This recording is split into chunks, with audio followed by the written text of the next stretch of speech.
they would say something would be pulling their hair, or they would say that they couldn't sleep at night because something was making these noises. It didn't really, I never even noticed it. It never messed with me. My hair has never been that long.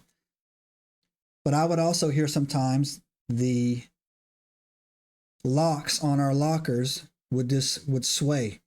And I just, again, oblivious. I didn't think nothing of it. But then things started to progress. One night, I was in the room and I woke up.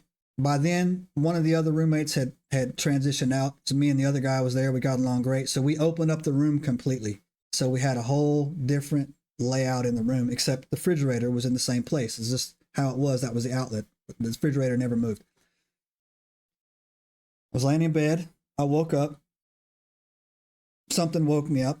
I look, but this time I'm in a sleep paralysis, where before I could move, but this time I could not move. I was totally locked, but I could move my eyes. And I looked at the refrigerator, and that shadow creature was there again. But this time he was about only 10 feet from where I was at. He was a little bit closer. He wasn't by the refrigerator. He was closer. And here's where it gets weird. He started making noises, and the noises that he made, and I'm going to try to, repeat this. The noises that he made literally sounded like this, not to be weird, but it was like, that's what it sounded like. A whisper with about 30 people trying to talk at the same time in a whisper, making like just these noises, right? And it sounded just like that. It was weird. It actually scared me. Before there was no noise, before I didn't think of it, before I didn't know this was a thing. Now I had spoken to this other guy. He told me this was a thing. I saw it and it scared me. My heart started pounding, right? I couldn't move. I'm sitting there gritting my teeth. It's the first time in my life I've ever experienced sleep paralysis, ever. First time ever.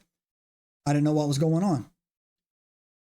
Finally, I fight my way out of it. I black out, or I just stop for a second. I blink, I come out of it, and it's gone. I shoot up out of that bed like it was on fire. My heart's pounding 100 miles an hour. My roommate's not there. He's out with his girl doing something or whatever. I immediately left my room. I went down, knocked on the guy's door that had told me the story. I said, yo, man, this just happened in my room, blah, blah, blah. And he's like, yeah, man, it's been happening to me as well. This, that, and the other. And I said, well, you know what, man? I ain't dealing with this. That's literally what I said.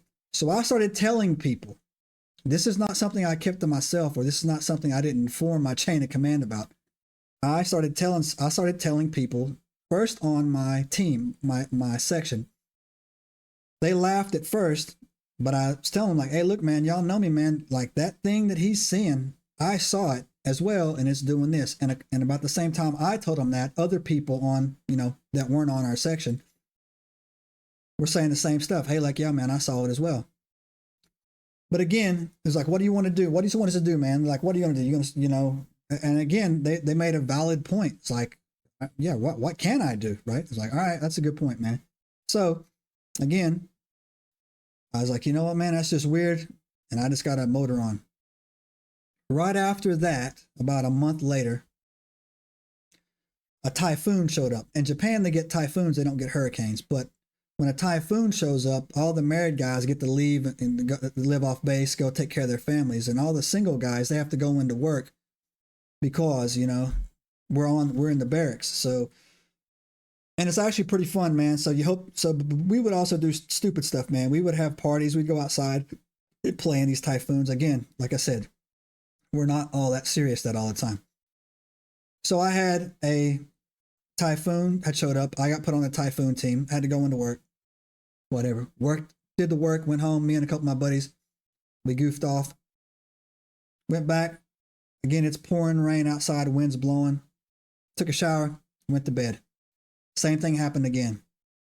I woke up.